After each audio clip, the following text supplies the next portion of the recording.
ਅੱਜ ਕੋਈ ਰਸਮੀ ਭੂਮਿਕਾ ਨਹੀਂ ਬੰਨਦੇ, ਸਿੱਧੇ ਮੁੱਦੇ ਤੇ ਆਉਂਦੇ ਹਾਂ।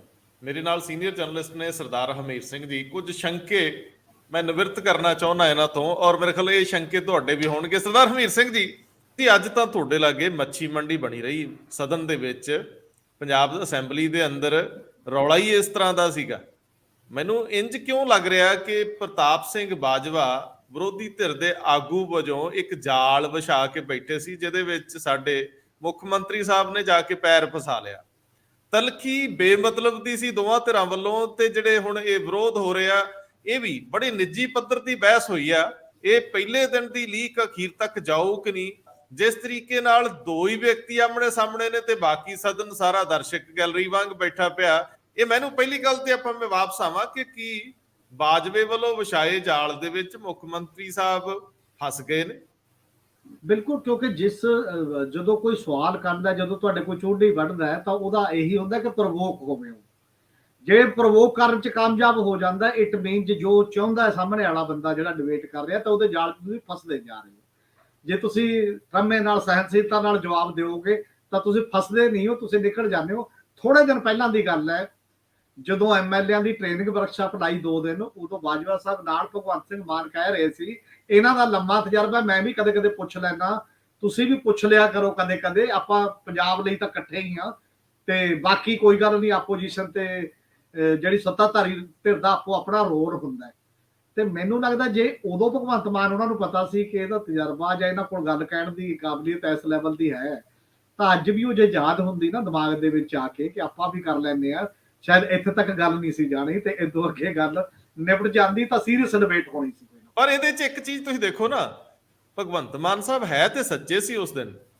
ਜਿਹੜੀ ਪ੍ਰੌੜਤਾ ਤੇ ਪਰਪੱਕਤਾ ਤੇ ਜਿਹੜੀ ਚਤਰਾਈ ਨਾਲ ਪ੍ਰਤਾਪ ਸਿੰਘ ਬਾਜਵਾ ਨੇ ਗੁਗਲੀ ਸੁੱਟੀ, ਉਹਨੂੰ ਖੇਡਣ 'ਚ ਅਸਫਲ ਹੋ ਗਈ ਸੱਤਾਧਾਰੀ ਧਿਰ। ਜਦੋਂ ਸ਼ੁਰੂ ਦੇ ਵਿੱਚ ਮੋਹ ਮੁਹੱਬਤ ਨਾਲ ਪਿੱਚ ਜੀ ਤਿਆਰ ਕਰਕੇ ਮੁੜ ਕੇ ਛੱਕਾ ਮਾਰਨ ਲੱਗੇ ਬਾਜਵਾ, ਤੇ ਇਹਨਾਂ ਨੇ ਉਹ ਕੈਚ ਲਪਕਿਆ ਤੇ ਜ਼ਰੂਰ, ਪਰ ਮੈਨੂੰ ਲੱਗਦਾ ਬਾਉਂਡਰੀ ਤੋਂ ਬਾਹਰ ਲਪਕਿਆ। ਉਹ ਹੁਣ ਕ੍ਰਿਕਟ ਵਿੱਚ ਗੋਲ ਤਾਂ ਹੁੰਦਾ ਨਹੀਂ, ਪਰ ਇਹ ਸਕੋਰ ਜ਼ਰੂਰ ਹੋ ਗਿਆ। ਬਿਲਕੁਲ, ਇੱਕ ਗੱਲ ਤਾਂ ਹੈ, ਮੈਨੂੰ ਲੱਗਦਾ ਵਿਕਟ ਕੀਪਰ ਭੱਜ ਲਿਆ ਉੱਥੇ ਨੂੰ ਵੀ, ਪਿਛਲੇ ਪਾਸੇ ਨੂੰ ਵੀ, ਉਹ ਬਾਉਂਡਰੀ ਤੱਕ ਜਾ ਕੇ ਆਪਾਂ ਹੀ ਕੈਚ ਕਰ ਲਈਏ ਸ਼ਾਇਦ। ਤੇ ਜਿਹੜੇ ਪਲੇਅਰ ਜਿੱਥੇ ਜਿੱਥੇ ਖੜੇ ਸੀ, ਜੇ ਉੱਥੋਂ ਕੋਈ ਕੈਚ ਕਰਨ ਦੀ ਟਰਾਈ ਕਰਦਾ ਤਾਂ ਸ਼ਾਇਦ ਬਾਲ ਕੈਚ ਵੀ ਹੋ ਜਾਂਦੀ। ਵਿਰੋਧੀ ਧਿਰ ਦੇ ਆਗੂ ਤੇ ਮੁੱਖ ਮੰਤਰੀ ਗਲੀ ਦੀਆਂ ਲੜਾਈਆਂ ਵਾਂਗ ਆਮਣੇ ਸਾਹਮਣੇ ਸੀ, ਤੇ ਬਾਕੀ ਸਾਰੇ ਦਾ ਸਾਰਾ ਹਾਲ, ਪੱਤਰਕਾਰ ਵੀ ਗੈਲਰੀਆਂ 'ਚ ਦਰਸ਼ਕ ਬਣੇ ਹੋਏ ਸੀ। ਸਵਾਦ ਬਹੁਤ ਆ ਰਿਹਾ ਸੀਗਾ ਉਸ ਨਜ਼ਰੀਏ ਤੋਂ, ਜੇ ਤੁਸੀਂ ਗਲੀ ਦੀ ਲੜਾਈ ਦੇਖ ਰਹੇ ਹੋਵੋ। ਪਰ ਜੇ ਤੁਸੀਂ ਆਪਣੀ ਵਿਧਾਨ ਸਭਾ ਦੇਖ ਰਹੇ ਹੋ ਤੇ ਕਈ ਸਵਾਲ ਨੇ। ਮੈਂ ਜੇ ਸਭ ਤੋਂ ਪਹਿਲਾਂ ਤੁਹਾਨੂੰ ਇਹ ਪੁੱਛਾਂ ਕਿ ਮੁੱਖ ਮੰਤਰੀ ਸਾਹਿਬ ਨੇ ਕਿਹਾ ਕਿ ਤੁਹਾਡੇ ਤੇ ਗੈਂਗਸਟਰ ਨਾਲ ਸੰਬੰਧ ਆ, ਇਹ ਕਿਹਦੇ ਵੱਲ ਇਸ਼ਾਰਾ ਕੀਤਾ? ਦੂਜਾ ਸਵਾਲ, ਇੱਕ ਐਮਪੀ ਦੇ ਭਰਾ ਨੂੰ ਐਸਐਸਪੀ ਲਾਉਣ ਦਾ ਬੜੀ ਪੁਖਤਗੀ ਨਾਲ ਉੱਠਿਆ। ਨਾ ਬਾਜਵਾ ਸਾਹਿਬ ਆਪਣੇ ਐਮਪੀ ਨੂੰ ਓਨ ਕਰ ਰਹੇ ਸੀ, ਨਾ ਉਧਰਲੇ ਓਨ ਕਰ ਰਹੇ ਸੀਗੇ। ਅੱਛਾ, ਤੀਜੀ ਗੱਲ ਜਿਹੜੀ ਮੈਨੂੰ ਬੜੀ ਦਿਲਚਸਪ ਲੱਗੀ, ਵੀ ਮੁੱਖ ਮੰਤਰੀ ਕਈ ਜਗ੍ਹਾ ਦੇ ਉੱਤੇ ਟੈਂਪਰ ਲੂਜ਼ ਕਰ ਗਏ, ਲੇਕਿਨ ਅਨੁਭਵ ਕਿੱਥੇ ਫਾਇਦਾ ਦਿੰਦਾ। ਪ੍ਰਤਾਪ ਸਿੰਘ ਬਾਜਵਾ ਨੇ ਉਹ ਪ੍ਰੌਡ ਪੋਲੀਟੀਸ਼ੀਅਨ ਵਾਲਾ, ਜਿੱਦਾਂ ਨਾ ਕਿਸੇ ਨੂੰ ਛੇੜ ਕੇ ਕਹਿੰਦੇ ਹੁੰਦੇ ਗਲ ਪਵਾਉਣਾ, ਉਹ ਛੇੜਦੇ ਸੀ ਡਿਫੈਂਸਿਵ ਹੋ ਜਾਂਦੇ ਸੀ, ਛੇੜਦੇ ਸੀ ਡਿਫੈਂਸਿਵ ਹੋ ਜਾਂਦੇ ਸੀ। ਅਸਲ ਦੇ ਵਿੱਚ ਅੱਜ ਜਿਹੜਾ ਜਿਹਦੇ ਤੇ ਜ਼ਿਆਦਾ ਰੌਲਾ ਪੈਂਦਾ ਹੁੰਦਾ, ਉਹ ਪੈਂਦਾ ਹੁੰਦਾ 0 ਓਵਰ 'ਚ। 0 ਓਵਰ 'ਚ ਤਾਂ ਨਹੀਂ ਰੌਲਾ ਪਿਆ, ਪਰ ਰੌਲਾ ਪਿਆ ਗਵਰਨਰ ਐਡਰੈਸ ਤੇ ਡਿਬੇਟ ਸ਼ੁਰੂ ਹੋਣ ਤੇ, ਇਹ ਕਿਸੇ ਨਾ ਕਿਸੇ ਰੂਪ ਦੇ ਵਿੱਚ ਉਸ ਲੈਵਲ ਤੇ। ਜਦੋਂ ਲੀਡਰ ਆਫ ਦੀ ਆਪੋਜੀਸ਼ਨ ਦੇ ਤੌਰ ਤੇ ਪ੍ਰਤਾਪ ਸਿੰਘ ਬਾਜਵਾ ਬੋਲਣ ਲੱਗੇ, ਤਾਂ ਇੱਕ ਗੱਲ ਸਭ ਨੂੰ ਪਤਾ ਕਿ ਬਾਜਵੇ ਉਹਨਾਂ ਦਾ ਤਜਰਬਾ ਹੈ ਤੇ ਸ਼ਬਦਾਵਲੀ ਵੀ ਹੈ। ਉਹ ਬੜੇ ਮਿੱਠੇ ਢੰਗ ਨਾਲ ਵੀ, ਜਿਹੜੀ ਜ਼ਿਆਦਾ ਸਖਤ ਟਕੋਰ ਹੈ ਕਈ ਵਾਰ ਉਹ ਵੀ ਮਾਰ ਜਾਂਦੇ ਨੇ, ਤੇ ਸਾਹਮਣੇ ਵਾਲਾ ਬੰਦਾ ਤਿਰਮਲਾ ਵੀ ਉੱਠਦਾ। ਇਹ ਚੀਜ਼ਾਂ ਸਾਰੇ ਕਿਤੇ ਹੋਈਆਂ। ਔਰ ਉਹਨਾਂ ਨੇ ਜਦੋਂ ਇਹ ਸਟਾਰਟ ਕੀਤਾ ਆਪਣਾ ਕੰਮ, ਕੁਝ ਚੰਗੀਆਂ ਗੱਲਾਂ ਤੋਂ ਕੀਤਾ, ਜਿਵੇਂ ਵੀ ਪੰਜਾਬ ਦਾ ਦੇ ਨਾਲ ਆ, ਤੁਹਾਡੇ ਪੰਜਾਬ ਦੇ ਵਿੱਚ ਕੁਝ ਗੱਲਾਂ ਉਹਨਾਂ ਨੇ ਕੀਤੀਆਂ ਕਿ ਵਾਹਗਾ ਬਾਰਡਰ ਖੁੱਲੇ ਤੋਂ ਬਿਨਾਂ ਪ੍ਰਵਾਸ ਨਹੀਂ ਰੁਕ ਸਕਦਾ, ਪੰਜਾਬ ਜਾ ਰਿਹਾ ਹੈ, ਪੰਜਾਬ 'ਚ ਮਿਲ ਕੇ ਸੋਚਣਾ ਚਾਹੀਦਾ ਹੈ, ਤੇ ਇਹ ਡਿਮਾਂਡ ਸਾਨੂੰ ਬੜੇ ਫੋਰਸਫੁਲੀ ਸਾਂਝੇ ਤੌਰ ਤੇ ਉਠਾਉਣੀ ਚਾਹੀਦੀ ਹੈ। ਔਰ ਗਵਰਨਰ ਐਡਰੈਸ 'ਚ ਨਹੀਂ ਸੀਗਾ ਸਰਕਾਰ ਦੀ ਕੀ ਅਪਰੋਚ ਆ, ਉਹ ਸਾਰਾ ਕੁਝ ਮਤਲਬ ਪੋਲੀਟੀਕਲ ਐਂਗਲ ਸੀਗਾ। ਪਰ ਨਾਲ ਦੀ ਨਾਲ ਜਦੋਂ ਦੂਸਰੇ ਪਾਸੇ ਲੈ ਕੇ ਆਉਂਦੇ ਨੇ ਗੱਲ ਕਿ ਵਿਜੀਲੈਂਸ ਕਿਵੇਂ ਟ੍ਰੀਟ ਕਰਦੀ ਹੈ, ਇਹ ਡਿਸਕ੍ਰਿਮੀਨੇਟ ਕਰਦੀ ਹੈ ਅਸਲ 'ਚ ਤੁਹਾਡੀ ਵਿਜੀਲੈਂਸ। ਜਿਹੜੀ ਗੱਲ ਆਮ ਆਦਮੀ ਪਾਰਟੀ ਦੇ ਆਗੂਆਂ ਨੇ ਕਹੀ ਦਿੱਲੀ ਦੇ ਬਾਰੇ 'ਚ ਕਿ ਸੀਬੀਆਈ ਤੇ ਈਡੀ ਤੇ ਤਾਂ ਬੀਜੇਪੀ ਦਾ ਝੰਡਾ ਲਾ ਦੇਣਾ ਚਾਹੀਦਾ, ਤੇ ਐਵੇਂ ਹੀ ਉਹਨਾਂ ਨੇ ਕਿਹਾ ਕਿ ਜੀ ਇੱਥੇ ਵਿਜੀਲੈਂਸ ਦਫ਼ਤਰ ਦੇ ਉੱਤੇ ਆਮ ਆਦਮੀ ਪਾਰਟੀ ਦਾ ਝੰਡਾ ਲੱਗ ਜਾਣਾ ਚਾਹੀਦਾ, ਕਿਉਂਕਿ ਉਹ ਪਿਕ ਐਂਡ ਚੂਜ਼ ਕਰਦੀ ਹੈ।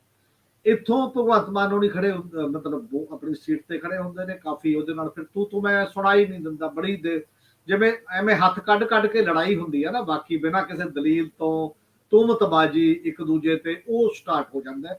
ਮੈਨੂੰ ਲੱਗਦਾ ਕਿ ਦੋ ਵੱਡੇ ਲੀਡਰ ਆਫ ਆਪੋਜੀਸ਼ਨ ਤੇ ਲੀਡਰ ਆਫ ਹਾਊਸ ਦੇ ਵਿੱਚ ਐਡੇ ਨੀਵੇਂ ਪੱਧਰ ਦੀ ਤੂੰ ਮੈਂ ਸ਼ਾਇਦ ਮੈਂ ਤਾਂ ਨਹੀਂ ਦੇਖੀ ਕਿਤੇ, ਪਹਿਲਾਂ ਕਿਤੇ ਜ਼ਿਆਦਾ ਹੋਈ ਹੋਵੇ ਕਿਤੇ ਉਸ ਲੈਵਲ ਦੀ, ਉਹ ਅਲੱਗ ਗੱਲ ਹੈ। ਔਰ ਮਤਲਬ ਇਸ ਤਰ੍ਹਾਂ ਦੀ ਲੜਾਈ ਨਹੀਂ ਤਾਂ ਨਾਰਮਲੀ ਗੱਲ ਚ ਕੀ ਹੁੰਦੇ ਨੇ, ਨਾਰਮਲ ਲੀਡਰ ਦੇ ਮਗਰ ਖੜੇ ਨਾ 4-5 ਬੰਦੇ ਰੱਖੇ ਹੁੰਦੇ ਨੇ ਇਹੋ ਜਿਹੇ, ਉਹ ਉਹਨੂੰ ਕਹਿੰਦੇ ਨੇ ਤੁਸੀਂ ਬੈਠ ਜਾਓ, ਤੁਸੀਂ ਐ ਨਹੀਂ ਕਰ ਸਕਦੇ, ਤੈਨੂੰ ਬੋਲਣ ਨਹੀਂ ਦਿੰਦੇ, ਜੇ ਉਹ ਲੀਡਰ ਵਿੱਚੋਂ ਟੋਕ ਕੇ ਜਦੋਂ ਜ਼ਿਆਦਾ ਰੌਲਾ ਪੈਂਦਾ ਸੀ ਫਿਰ ਖੜਾ ਹੋ ਕੇ ਕਹਿੰਦਾ ਵੀ ਕੋਈ ਗੱਲ ਨਹੀਂ, ਬੋਲਣ ਤੋਂ ਆਪਾਂ ਜਵਾਬ ਦੇਣਾ ਹੀ ਹੈ, ਮੈਂ ਬਾਅਦ ਦੇ ਵਿੱਚ ਜਵਾਬ ਦੇ ਦੂੰਗਾ। ਜਾਂ ਫਿਰ ਕੋਈ ਵੱਡਾ ਲੀਡਰ ਕੀ ਕਰਦਾ ਸੀ, ਵਿੱਚ ਦੀ ਇੱਕ ਟੀਚਰ ਵਾਲੀ ਕੋਈ ਮਖੌਲ ਕਰਦਾ ਸੀ ਦੂਜੀ ਧਿਰ ਨੂੰ, ਕੋਈ ਪੁਰਾਣੀ ਕੋਈ ਕਹਾਵਤ ਕੋਈ ਗੱਲ ਕੱਢ ਕੇ, ਮਾਹੌਲ ਥੋੜਾ ਜਿਹਾ ਉਹੋ ਜਿਹਾ ਬਣ ਜਾਂਦਾ ਸੀ, ਫਿਰ ਉਹ ਰਵਾਨਗੀ ਉਸ ਲੈਵਲ ਤੇ ਹੋ ਜਾਂਦੀ ਸੀ। ਤੇ ਅੱਜ ਦੀ ਜਿਹੜੀ ਤੂੰ ਮੈਂ ਬੇਹੱਦ ਲੈਵਲ ਤੇ ਉਸ ਪੱਧਰ ਦੇ ਉੱਤੇ ਗਈ, ਨਿੱਜੀ ਤੱਕ ਮਤਲਬ ਮਾਮਲਿਆਂ ਤੱਕ ਉਸ ਪੱਧਰ ਤੇ ਗਈ। ਜਿਵੇਂ ਉਹਨਾਂ ਨੇ ਕਹਿਤਾ ਕਿ ਜੀ ਬਾਜਵੇ ਉਹਨਾਂ ਨੇ ਕਿ ਉਹ ਮਨੀਸ਼ ਸਿਸੋਦੀਆ ਤੋਂ ਬਾਅਦ ਤੁਹਾਡੇ ਨੇੜੇ ਹੀ ਆਉਣ ਵਾਲਾ ਕੰਮ, ਫਿਰ ਤੁਸੀਂ ਆਪਣੇ ਵੱਲ ਵੀ ਰਹੋ। ਜਦੋਂ ਭਗਵੰਤ ਮਾਨ ਉਹਨਾਂ ਨੇ ਕਿਹਾ ਨਾ ਵੀ ਇਹ ਗੱਲ ਜਿਹੜੀ ਹੈ ਤੁਹਾਡੇ ਸਾਰੇ ਬੰਦੇ ਸ਼ਾਮਲ ਨੇ ਜਾਂ ਬਾਕੀ ਦੀਆਂ ਜਿਹੜੀਆਂ ਚੀਜ਼ਾਂ ਨੇ ਕੱਲੇ ਕੱਲੇ ਦੀ ਵਾਰੀ ਆਊਗੀ, ਕਿਸੇ ਨੂੰ ਛੱਡਣ ਦਾ ਸਵਾਲ ਹੀ ਪੈਦਾ ਨਹੀਂ ਹੁੰਦਾ, ਇਹ ਚੀਜ਼ਾਂ ਜਦੋਂ ਨੇ, ਪਰ ਉਹਨਾਂ ਨੇ ਸਰਾਰੀ ਉਹਨਾਂ ਦਾ ਨਾਮ ਲੈ ਕੇ, ਬਾਕੀ ਨਾਮ ਲੈ ਕੇ, ਬਾਜਵਾ ਉਹਨਾਂ ਨੇ ਵੀ ਕਿਹਾ ਵੀ ਫਿਰ ਉੱਥੇ ਵੀ ਇਹ ਕਰੋ, ਬਠਿੰਡੇ ਵਾਲਾ ਐਮਐਲਏ ਇੰਨੇ ਦਿਨਾਂ ਬਾਅਦ ਕਿਉਂ ਫੜਿਆ, ਮੌਕੇ ਤੇ ਕਿਉਂ ਨਹੀਂ ਫੜਿਆ, ਇਹਦੇ ਤੇ ਫਿਰ ਉਹ ਤੂੰ ਮੈਂ ਦੱਬ ਜਾਣਾ।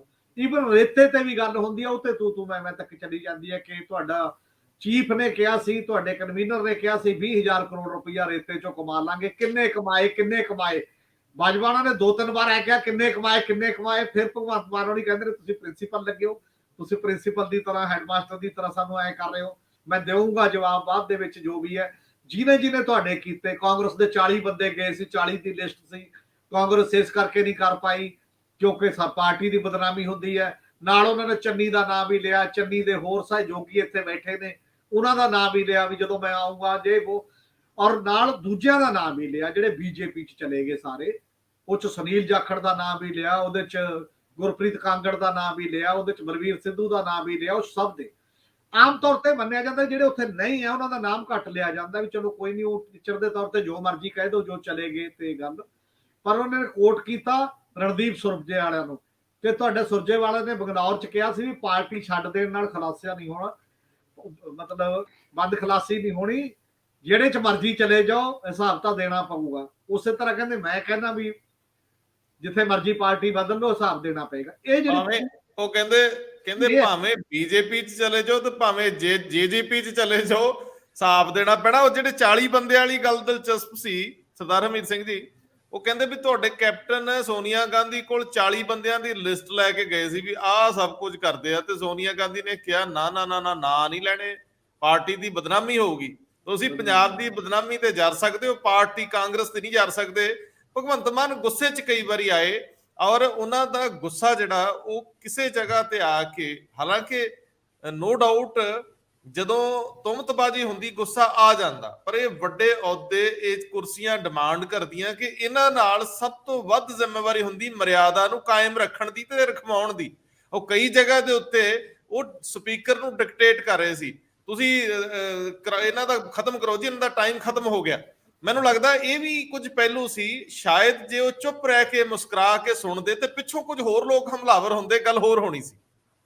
ਨਹੀਂ ਉਨੀ ਦੇਰ ਤੱਕ ਅਸਲ ਚ ਚੀਫ ਮਿਨਿਸਟਰ ਤੇ ਉਹ ਕਈ ਮਤਲਬ ਐ ਨਹੀਂ ਵੀ 1 ਮਿੰਟ 2 ਮਿੰਟ, ਕਈ ਮਿੰਟ ਤੱਕ ਦੋਨਾਂ ਦਾ ਆਪਸ ਦੇ ਵਿੱਚ ਹੁੰਦਾ ਰਿਹਾ ਤੇ ਬਾਕੀ ਸਾਰੇ ਦਰਸ਼ਕ ਸਾਇਲੈਂਟਲੀ ਚੁੱਪ ਰਹਿ ਕੇ ਦੇਖਦੇ ਰਹੇ। ਆਮ ਆਦਮੀ ਪਾਰਟੀ ਦੇ ਬੰਦੇ ਜਦੋਂ ਵਿੱਚੋਂ ਖਹਿਰੇ ਨੇ ਇੱਕ ਗੱਲ ਕਹੀ ਟੋਕੀ ਤੇ ਉਦੋਂ ਹੋਇਆ, ਉਦੋਂ ਵੀ ਚੀਫ ਮਿਨਿਸਟਰ ਇਹ ਕਹਿੰਦੇ ਨੇ ਜਦੋਂ ਤੁਸੀਂ ਬਹੁਤ ਉਤੇਜਿਤ ਹੋ ਜਾਂਦੇ ਹੋ ਨਾ, ਕਈ ਵਾਰ ਆਪਾਂ ਵੀ ਖੋ ਦਿੰਦੇ ਹੋ ਕਈ ਮਾਮਲਿਆਂ ਦੇ ਵਿੱਚ। ਉਹਨੂੰ ਕਿਹਾ ਤੇਰੇ ਤਾਂ ਮੈਂ ਸਵਾਲ ਦਾ ਜਵਾਬ ਹੀ ਨਹੀਂ ਦੇਣਾ, ਤੂੰ ਕੌਣ ਹੈ, ਤੇਰੇ ਸਵਾਲ ਦਾ, ਉਹ ਵੀ ਮੈਂਬਰ ਅਸੈਂਬਲੀ ਦਾ, ਭਾਈ ਅਸੈਂਬਲੀ ਦੇ ਵਿੱਚ ਸਭ ਨੂੰ ਹੱਕ ਹੁੰਦਾ ਹੈ ਸਵਾਲ ਪੁੱਛਣ ਦਾ। ਤੁਸੀਂ ਕਿਸੇ ਨੂੰ ਐ ਨਹੀਂ ਕਹਿ ਸਕਦੇ ਤੇਰਾ ਤਾਂ ਮੈਂ ਐ ਕਰਨਾ ਨਹੀਂ ਜਾਂ ਨਹੀਂ ਹੈ। ਜੇ ਉਹਦੀ ਕੋਈ ਸ਼ਬਦਾਵਲੀ ਚ ਪ੍ਰੋਬਲਮ ਹੈ ਤਾਂ ਉਹਨੂੰ ਕਹਿ ਸਕਦੇ ਹੋ ਕਿ ਆਹ ਗੱਲ ਤੇਰੀ ਗਲਤ ਹੈ, ਜਾਂ ਤੁਸੀਂ ਇਹ ਇੱਕ ਐਂਗਲ ਲੈਂਦੇ ਹੋ ਨਾ ਵੀ ਤੇਰਾ ਤਾਂ ਜਵਾਬ ਦੇਣਾ ਹੀ ਨਹੀਂ। ਇਹ ਬੜਾ ਇੱਕ ਹੋਰ ਟਾਈਪ ਦੀ ਗੱਲ ਲੱਗਦੀ ਹੈ, ਇੱਕ ਐਰੋਗੈਂਟ ਤਰੀਕੇ ਦੀ ਗੱਲ ਲੱਗਦੀ ਹੈ ਜਾਂ ਨਿੱਜੀ ਟਾਈਪ ਦੀ ਗੱਲ ਲੱਗਦੀ ਹੈ ਉਸ ਪੱਧਰ ਦੇ ਉੱਤੇ। ਔਰ ਉਹਦੇ ਵਿੱਚ ਜਦੋਂ ਤੁਸੀਂ ਫਿਰ ਗੱਲਾਂ ਤਾਂ ਸਾਰੀਆਂ ਕਰਦੇ ਹੋ ਕਿ ਅਸੈਂਬਲੀ ਦੇ ਵਿੱਚ ਜਾਂ ਬਾਕੀ, ਜਿਹੜੀ ਇੱਕ ਗੱਲ ਪ੍ਰਤਾਪ ਬਾਜਵਾ ਨੇ ਉਸ ਤੋਂ ਬਾਅਦ ਵੀ ਕਹੀ ਕਿ ਆ ਜਿਹੜਾ ਸੈਸ਼ਨ ਤੁਸੀਂ ਦੁਬਾਰਾ ਰੱਖ ਲੈਂਦੇ ਹੋ ਸ਼ਾਮ ਨੂੰ ਫਲਾਨਾ, ਇਹ ਚ ਟ੍ਰੇਨਿੰਗ ਲਵਾ ਲੈਂਦੇ, ਚੀਫ ਮਿਨਿਸਟਰ ਨੂੰ ਵੀ ਟ੍ਰੇਨਿੰਗ ਦੀ ਲੋੜ ਹੈ ਜਾਂ ਬਾਕੀ ਚੀਜ਼ਾਂ ਵੀ ਨੇ, ਸੰਜਮ ਜੇ ਉਹ ਕੀ ਕਰਨਾ ਚਾਹੀਦਾ ਹੈ। ਔਰ ਉਹ ਗੱਲ ਤਾਂ ਨਿਪਟਾਈ, ਮਤਲਬ ਇੱਕ ਇਹੋ ਜਿਹਾ ਸੀਨ ਦੇਖਿਆ ਅੱਜ ਪੰਜਾਬ ਦੇ ਲੋਕਾਂ ਨੇ ਲਾਈਵ ਵੱਖ-ਵੱਖ ਥਾਵਾਂ ਦੇ ਉੱਤੇ, ਜਿੱਥੇ ਉਹ ਟਾਪ ਲੀਡਰਾਂ ਦਾ ਵਿਵਹਾਰ ਦੇਖਦੇ ਨੇ ਤੇ ਬਾਕੀ ਲੀਡਰ ਖਾਮੋਸ਼ ਦੇਖਦੇ ਨੇ, ਵਿੱਚੋਂ ਕਿਸੇ ਨੇ ਵੀ ਪੁਆਇੰਟ ਆਊਟ ਆਫ ਆਰਡਰ ਲੈ ਕੇ ਨਹੀਂ। ਹਮੇਸ਼ਾ ਜਦੋਂ ਐਸਾ ਕਲੈਸ਼ ਹੁੰਦਾ ਹੈ, ਕੋਈ ਵੀ ਸੀਨੀਅਰ ਐਮਐਲਏ ਉੱਠਦਾ ਹੈ ਜਾਂ ਮੰਤਰੀ ਉੱਠਦਾ ਹੈ, ਸਪੀਕਰ ਤੋਂ ਪੁਆਇੰਟ ਆਊਟ ਆਰਡਰ ਰੂਲ ਮੁਤਾਬਕ ਮੰਗਦਾ ਹੈ, ਤਾਂ ਉਹਦੇ ਚ ਉਹ ਕਹਿੰਦਾ ਜੀ ਨਹੀਂ ਇਹ ਚੰਗਾ ਨਹੀਂ ਲੱਗਦਾ, ਆਪਾਂ ਐ ਕਰਨਾ ਚਾਹੀਦਾ, ਸਾਨੂੰ ਆ ਜੀ ਇੱਕ ਕਿਸੇ ਸਲੀਕੇ ਨਾਲ ਬਹਿਸ ਕਰਨੀ ਚਾਹੀਦੀ ਹੈ। ਇੱਕ ਵੀ ਬੰਦਾ ਅਸੈਂਬਲੀ ਚ ਨਹੀਂ ਹੈ ਜਿਹੜਾ ਪੁਆਇੰਟ ਆਊਟ ਆਰਡਰ ਮੰਗ ਸਕਦਾ ਹੋਵੇ, ਇੱਕ ਵੀ ਬੰਦਾ ਨਹੀਂ ਹੈ ਜਿਹੜਾ ਉੱਥੇ ਜਾ ਕੇ ਸਾਲਸੀ ਐ ਕਰਨ ਦੀ ਟਰਾਈ ਕਰਦਾ ਹੋਵੇ ਵੀ ਨਹੀਂ ਇੱਥੋਂ ਤਾਂ ਨੇੜੇ ਰਹੋ, ਜਾਂ ਇਦੋਂ ਬਿਨਾਂ ਤਾਂ ਚਾਰਾ ਨਹੀਂ ਹੈ। ਆਪਾਂ ਲੋਕ ਦੇਖਦੇ ਨੇ, ਨਾਰਮਲੀ ਆਪਾਂ ਪਾਰਲੀਮੈਂਟ ਚ ਕਹਿੰਦੇ ਸੁਣਦੇ ਆ ਲੋਕਾਂ ਨੂੰ ਵੀ ਦੇਖੋ ਸ਼ਰਮ ਕਰੋ, ਲੋਕ ਦੇਖਦੇ ਨੇ, ਲੋਕ ਕੀ ਕਹਿੰਦੇ ਹੋਣਗੇ ਵੀ ਸਾਡੇ ਲੀਡਰ ਕਿਵੇਂ ਕਰ ਰਹੇ ਨੇ ਜਾਂ ਕਿਵੇਂ ਨਹੀਂ ਕਰ ਰਹੇ। ਇਹ ਭੂਮਿਕਾ ਕਿਸੇ ਨੇ ਨਹੀਂ ਨਿਭਾਈ ਮਤਲਬ ਉਸ ਸਾਰੇ ਮਾਹੌਲ ਦੇ ਵਿੱਚੋਂ। ਔਰ ਇਹ ਜਿਹੜੀ ਗੱਲ ਹੈ ਮਤਲਬ ਅਸੈਂਬਲੀ ਦੇ ਇਤਿਹਾਸ ਦੇ ਵਿੱਚ ਇਹ ਕਾਫੀ ਜ਼ਿਆਦਾ ਨੋਟ ਕਰਨ ਵਾਲੀ ਗਿਣੀ ਜਾਊਗੀ ਕਿ ਤੁਸੀਂ ਬਾਅਦ ਦੇ ਵਿੱਚ ਠੀਕ ਹੈ ਸਪੀਕਰ ਸਾਹਿਬ ਐਕਸਪੰਜ ਕਰਾ ਦਿਓ। ਹੁਣ ਇੱਕ ਗੱਲ ਤੇ ਅੜੀ ਖੜੀ ਹੈ ਗੱਲ, ਮੰਨ ਲਓ ਕਿਹੜੀ ਗੱਲ ਠੀਕ ਹੈ ਕਿਹੜੀ ਗੱਲ ਨਹੀਂ ਹੈ। ਔਰ ਉਹਦੇ ਤੇ ਉਹ ਕਹਿ ਰਹੇ ਨੇ ਵਿਰੋਧੀ ਧਿਰ ਬਾਹਰ ਜਾ ਕੇ ਉਹਨਾਂ ਨੇ ਫੈਸਲਾ ਕੀਤਾ ਕਿ ਜਦੋਂ ਇਹ ਸਭ ਨੂੰ ਕਹਿਤਾ ਕਿ ਸਾਰੇ ਤੁਹਾਡੀ ਇਕੱਲੇ ਇਕੱਲੇ ਦੀ ਸਭ ਦੀ ਵਾਰੀ ਆਏਗੀ, ਟੈਕਨੀਕਲੀ ਤੌਰ ਤੇ ਸਪੀਕਰ ਸਾਹਿਬ ਵੀ ਇਹ ਕਹਿ ਰਹੇ ਨੇ ਵੀ ਉਹਨੇ ਐ ਨਹੀਂ ਕਿਹਾ, ਉਹਨਾਂ ਨੇ ਇਹ ਕਿਹਾ ਕਿ ਜਿਹੜੇ ਜਿਹੜੇ ਦੇ ਵੀ ਪੈਸੇ ਖਾਦੇ ਨੇ ਉਹਨਾਂ ਦੀ ਸਭ ਦੀ ਵਾਰੀ ਆਏਗੀ। ਉਹ ਕਹਿੰਦੇ ਰਿਕਾਰਡ ਦੁਬਾਰਾ ਚੈੱਕ ਕਰਾ ਲਓ ਸਾਡੇ ਸਾਹਮਣੇ, ਅਸੀਂ ਮਾਫੀ ਮੰਗ ਲਾਂਗੇ ਜੇ ਐ ਨਹੀਂ ਕਿਹਾ ਕਿ ਸਭ ਦੀ ਇਕੱਲੇ ਜਿੰਨੇ ਬੈਠੇ ਹੋ ਸਮੇਤ ਵਿਰੋਧੀ ਧਿਰ ਸਮੇਤ ਸਾਰਿਆਂ ਦੀ ਤੇ ਵਾਰੀ ਆਏਗੀ। ਔਰ ਇੱਕ ਸਭ ਤੋਂ ਬੜਾ ਗੱਲ ਹੋਰ ਵੀ ਹੈ, ਬੜੀ ਗੱਲ ਕੇਵਲ ਕਾਂਗਰਸ ਤੇ ਆਪ ਦੇ ਵਿੱਚ ਹੁੰਦੇ ਨੇ, ਬੀਜੇਪੀ ਦੇ ਵੀ 2 ਬੰਦੇ ਨੇ, ਅਕਾਲੀ ਦਲ ਦੇ ਵੀ 3 ਬੰਦੇ ਨੇ, ਔਰ ਉਹਦੇ ਚ ਉੱਠ ਕੇ ਕੋਈ ਰੋਲ ਨਿਭਾਉਣ ਦਾ ਜਿਹੜਾ ਇੱਕ ਤਰੀਕਾਕਾਰ ਹੈ ਉਹ ਕਿਸੇ ਵੱਲੋਂ ਵੀ ਉਸ ਪੱਧਰ ਦੇ ਉੱਤੇ ਨਹੀਂ ਆਇਆ। ਜਾਂ ਤੁਸੀਂ ਉਧਰਲੀ ਗੱਲ ਕਹੋ ਜਾਂ ਉਧਰਲੀ ਗੱਲ ਕਰੋ ਜਾਂ ਵਿਚਾਰ ਲਈ ਕੋਈ ਗੱਲ ਤਾਂ ਕਰੋਗੇ ਨਾ ਜਦੋਂ ਚੱਲ ਰਹੀ ਹੈ ਦਰਸ਼ਕ ਦੇ ਤੌਰ ਤੇ ਹੁਣ ਮਾਮਲਾ ਇੱਥੇ ਹੀ ਖੜਾ ਹੋਇਆ ਸੀ ਕਿ ਉਹਨਾਂ ਨੇ ਇੱਥੇ ਲਿਆ ਕੇ ਗੱਲ ਛੱਡੀ ਕਾਫੀ ਵੱਡੇ ਪੱਧਰ ਤੇ ਵੀ ਸਾਡੀ ਤਾਂ ਜਾਨ ਨੂੰ ਵੀ ਖਤਰਾ ਹੈ, ਚੀਫ ਮਿਨਿਸਟਰ ਥ੍ਰੈਟ ਕਰ ਰਿਹਾ ਹੈ। ਚੀਫ ਮਿਨਿਸਟਰ ਨੇ ਵੀ ਬਾਅਦ ਚ ਕਿਹਾ ਜਦੋਂ ਬਾਜਵਾ ਨੇ ਕਿਹਾ ਨਾ ਕਿ ਕੋਈ ਗੱਲ ਨਹੀਂ ਤੁਸੀਂ ਕਰ ਲਓ, ਵਾਰੀ ਤੁਹਾਡੀ ਵੀ ਆਉਣੀ ਹੈ, ਚੀਫ ਮਿਨਿਸਟਰ ਨੇ ਵੀ ਕਿਹਾ ਤੁਸੀਂ ਮੈਨੂੰ ਥ੍ਰੈਟ ਕਰ ਰਹੇ ਹੋ। ਤੇ ਹੁਣ ਵਿਰੋਧੀ ਧਿਰ ਸਾਰੀ ਕਹਿੰਦੀ ਹੈ ਕਿ ਚੀਫ ਮਿਨਿਸਟਰ ਕੋਲ ਤਾਂ ਏਜੰਸੀਆਂ ਨੇ, ਪੈਰਾਫਰਨੇਲੀਆ ਪੁਲਿਸ ਹੈ, ਸਾਨੂੰ ਥ੍ਰੈਟ ਕਰ ਰਹੀ ਹੈ। ਹੁਣ ਉਹ ਗੱਲ ਨਾ ਵਿਕਟਮਹੁੱਡ ਤੱਕ ਚਲੀ ਗਈ, ਵਿਕਟਮਹੁੱਡ ਤੱਕ ਇਸ ਤਰ੍ਹਾਂ ਚਲੀ ਗਈ ਪੀੜਤ ਇਨਸਾਨ ਤੱਕ ਵੀ ਸਾਡੇ ਬਾਹਰ ਕਿਸੇ ਦਾ ਐਕਸੀਡੈਂਟ ਹੋ ਜੇ, ਸਾਡੇ ਲੱਗ ਜੇ ਗੋਲੀ, ਕੋਈ ਵੀ ਗੱਲ ਹੋ ਜੇ, ਹੁਣ ਜ਼ਿੰਮੇਵਾਰ ਭਗਵੰਤ ਸਿੰਘ ਮਾਨ ਹੋਣਗੇ, ਉਹਨਾਂ ਦੇ ਖਿਲਾਫ ਪਰਚੇ 'ਚ ਜੋ ਵੀ ਧਾਰਾ ਲੱਗੇ, ਜਿਹੜੀ ਵੀ ਕਦੇ ਲੱਗੂ, ਸਾਨੂੰ ਕੁਝ ਹੋਇਆ, ਜਿੰਨੇ ਵੀ ਬੰਦੇ ਅਸੀਂ ਇੱਧਰ ਬੈਠੇ ਆ ਉਹਦੇ ਜ਼ਿੰਮੇਵਾਰ ਇਹ ਹੋਣਗੇ। ਹੁਣ ਉਹ ਲੜਾਈ ਉੱਥੇ ਜਾ ਕੇ ਫਸਾਤੀ। ਹਾਲਾਂਕਿ ਲੱਗਦਾ ਹੈ ਹੁੰਦਾ ਨਾ ਇਹੋ ਜਿਹੀ ਥ੍ਰੈਟ ਦਾ ਕੋਈ ਇਹ ਮਾਨਾ ਹੁੰਦਾ, ਉਹ ਵੀ ਕਿਸੇ ਹੋਰ ਤਰੀਕੇ ਦੀ ਹੁੰਦੀ ਹੈ, ਭਾਵਨਾ ਸਭ ਨੂੰ ਪਤਾ ਹੁੰਦਾ ਨਾ ਦੂਜਿਆਂ ਦੀ ਹੈ, ਪਰ ਇੱਥੇ ਪੋਲੀਟੀਕਲ ਸਕੋਰ ਤਾਂ ਹਾਸਲ ਕਰਨੇ ਹੀ ਹੁੰਦੇ ਨੇ ਨਾ। ਜਦੋਂ ਤੁਸੀਂ ਸਿਆਸੀ ਡਿਬੇਟ ਹੈ, ਸਿਆਸੀ ਡਿਬੇਟ ਵਿੱਚ ਤਾਂ ਪੰਜਾਬ ਦੇ ਲੋਕਾਂ ਸਾਹਮਣੇ ਤੁਸੀਂ ਸਕੋਰ ਉਹ ਕਰਨੇ ਨੇ, ਕੌਣ ਬੰਦੇ ਕੀ ਕਰ ਗਏ ਨੇ, ਕਿਸ ਲੈਵਲ ਤੇ ਕਰ ਗਏ ਨੇ।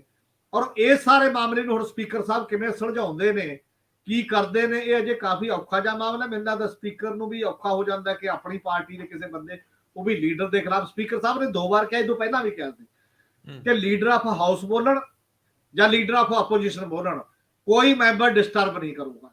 ਇਹ ਪਹਿਲੀਆਂ ਅਸੈਂਬਲੀਆਂ 'ਚ ਵੀ ਕਹਿੰਦੇ ਰਹੇ ਨੇ ਲੋਕ, ਸਪੀਕਰ ਐ ਨਹੀਂ ਕਿ ਨਵਾਂ ਕਹਿ ਦਿੰਦੇ ਨੇ, ਪਰ ਵਿੱਚ ਟੋਕਾ ਟਾਕੀ ਹੁੰਦੀਆਂ ਰਹਿੰਦੀਆਂ ਨੇ। ਜਦ ਵੀ ਕਿਸੇ ਦੇ ਕੋਈ ਇਹੋ ਜਿਹੀ ਗੱਲ ਕਰਦਾ, ਟੋਕਾ ਟਾਕੀ ਕੋਈ ਮਾੜੀ ਗੱਲ ਵੀ ਨਹੀਂ, ਕੋਈ ਐ ਵਿੱਚ ਕਿਸੇ ਨੇ ਚੁਟਕੀ ਲੈ ਲਈ, ਕਿਸੇ ਨੇ ਕੋਈ ਕਮੈਂਟ ਕਰਤਾ, ਟਿੱਪਣੀ ਕਰਤੀ, ਇਹ ਕੋਈ ਸਗੋਂ ਲਾਈਵ ਬਣ ਜਾਂਦੀ ਹੈ ਡਿਬੇਟ, ਇਹ ਕੋਈ ਮਾੜੀ ਗੱਲ ਨਹੀਂ। ਪਰ ਖੜ ਕੇ ਐਡੇ ਨੀਵੇਂ ਸਤਰ ਦੇ ਲੌਜਿਕ ਦੇ ਤਹਿਤ ਤੂੰ ਮੈਂ ਇੱਕ ਦੂਜੇ ਨੂੰ ਫਿਜ਼ੀਕਲ ਹਿੱਟ ਕਰਨ ਤੱਕ ਦੀ ਜਜ਼ਬਾਤ, ਤੁਹਾਡੇ ਚਿਹਰੇ ਦਾ ਹਾਵ ਭਾਵ ਵੀ ਬਦਲੇ ਹੋਣ, ਉਹ ਅੱਖਾਂ ਦਾ ਰੰਗ ਹੀ ਜਿਵੇਂ ਦੁਸ਼ਮਣ ਇੱਕ ਦੂਜੇ ਨਾਲ ਡਿਬੇਟ ਕਰ ਰਹੇ ਹੁੰਦੇ ਨੇ, ਇਹ ਕਾਫੀ ਹੱਦ ਤੱਕ ਜਿਹੜੀ ਅੱਜ ਸੀਨ ਦਿਖਿਆ। ਔਰ ਫਿਰ ਤੁਸੀਂ ਨਿੱਜੀ ਅੱਗੇ ਚਲੇ ਗਏ, ਜਿਵੇਂ ਤੁਸੀਂ ਪਹਿਲਾਂ ਕਹਿ ਰਹੇ ਸੀ, ਉਹਨਾਂ ਨੇ ਕਿਹਾ ਜੀ ਤੁਹਾਡੇ ਬੰਦੇ ਨੇ ਮੇਰੀ ਸਰਕਾਰ ਦੀ ਬਦਨਾਮੀ ਕਰਨ ਦੀ ਕੋਸ਼ਿਸ਼ ਕੀਤੀ, ਜਿਹੜਾ ਤੁਹਾਡਾ ਐਮਪੀ ਹੈ, ਕਿ ਉੱਥੇ ਨਹੀਂ ਹੋ ਰਹੀ G20 ਦੀ ਮੀਟਿੰਗ। ਤਾਂ ਬਾਜਵਾ ਸਾਹਿਬ ਨੂੰ ਆਪਣੀ ਪਾਰਟੀ 'ਚ ਵੀ ਸਕੋਰ ਉਹਨਾਂ ਨੇ ਸੈੱਟ ਕਰਨੇ ਸੀ ਨਾ, ਕੱਲਾ ਬਾਹਰ ਤਾਂ ਕਰਨੇ ਨਹੀਂ ਸੀ। ਉਹ ਕਹਿੰਦੇ ਉਹ ਤੁਹਾਡੇ ਮਿੱਤਰ ਨੇ, ਸਾਡੇ ਐਮਪੀ ਨੇ, ਠੀਕ ਹੈ ਗੱਲ, ਪਰ ਮਿੱਤਰ ਤੁਹਾਡੇ ਨੇ, ਉਹਨਾਂ ਦੇ ਭਰਾ ਨੂੰ ਐਸਐਸਪੀ ਕਿਹਨੇ ਲਾਇਆ ਮੁਕਤਸਰ ਸਾਹਿਬ 'ਚ? ਮੁਕਤਸਰ ਸਾਹਿਬ 'ਚ ਪਰ ਐਸਐਸਪੀ ਕਿਹਨੇ ਲਾਇਆ ਇਹ ਦੱਸੋ। ਹੁਣ ਇਹਦੇ ਤੇ ਤਾਂ ਨਹੀਂ ਭਗਵੰਤ ਮਾਨ ਉਹਨਾਂ ਨੇ ਪਹਿਲਾਂ ਕਿਹਾ ਕਿਸੇ ਨੇ ਵੀ ਪਹਿਲੇ ਨੂੰ ਉਹਨਾਂ ਦੇ ਨੂੰ ਕਿਹਨੇ ਲਾਇਆ ਸੀ, ਉਹ ਕਹਿੰਦੇ ਉਹਨਾਂ ਦੀ ਛੱਡੋ, ਤੁਸੀਂ ਕਿਹਨੇ ਲਾਇਆ, ਮਤਲਬ ਇਹ ਗੱਲ ਦੱਸੋ ਕੀ ਹੋ ਰਿਹਾ ਕੀ ਨਹੀਂ। ਫਿਰ ਹੁਣ ਉਹ ਪਰਸਨਲ ਅੱਗੇ ਤੱਕ ਗੱਲਾਂ ਜਿਹੜੀਆਂ ਚੱਲੀ ਜਾਂਦੀਆਂ ਨੇ। ਭਗਵੰਤ ਮਾਨ ਨੇ ਵੀ ਉਹਨਾਂ ਨੂੰ ਕਿਹਾ ਤੁਹਾਡਾ ਭਰਾ ਫਤਿਹ ਬਾਜਵਾ ਕਿੱਧਰ ਚਲਾ ਗਿਆ, ਉਹ ਅੱਜ ਕੀ ਹੈ ਤੇ ਕੀ ਕਰ ਰਿਹਾ ਕੀ ਨਹੀਂ ਹੈ। ਇਹ ਬਹੁਤ ਨਿੱਜੀ ਟਾਈਪ ਦੀਆਂ ਵੀ ਗੱਲਾਂ ਉਸ ਲੈਵਲ ਤੇ ਹੋਣ ਜਿਹੜੀਆਂ ਲੱਗੀਆਂ ਕਿਸੇ ਨਾ ਕਿਸੇ ਰੂਪ ਦੇ ਵਿੱਚ। ਮੈਨੂੰ ਲੱਗਦਾ ਕਿ ਇਸ਼ੂ ਬਹੁਤ ਨੇ ਪੰਜਾਬ ਦੇ, ਜਿੱਤੇ ਗੱਲ ਹੋਣੀ ਚਾਹੀਦੀ। ਆ ਰੇਤੇ ਵਾਲਾ ਇਸ਼ੂ ਵੀ ਆ, ਵਾਘੇ ਬਾਰਡਰ ਵਾਲਾ ਇਸ਼ੂ ਵੀ ਆ, ਵੱਡੇ ਇਸ਼ੂ ਨੇ, ਕਰਪਸ਼ਨ ਵੀ ਇੱਕ ਵੱਡਾ ਇਸ਼ੂ ਹੈ। ਇਹਨਾਂ ਸਾਰੇ ਮੁੱਦਿਆਂ ਤੇ ਬਹਿਸ ਤਾਂ ਹੋਣੀ ਚਾਹੀਦੀ ਹੈ, ਇਹ 'ਚ ਕੋਈ ਦੋ ਰਾਹ ਨਹੀਂ। ਪਰ ਬਹਿਸ ਦੇ ਵਾਸਤੇ ਜਿਹੜਾ ਇੱਕ ਲੈਵਲ ਹੋਣਾ ਚਾਹੀਦਾ, ਉਹਨੂੰ ਤਾਂ ਸਾਰਿਆਂ ਨੂੰ ਮੇਨਟੇਨ ਕਰਨ ਦੀ ਲੋੜ ਹੈ ਨਾ।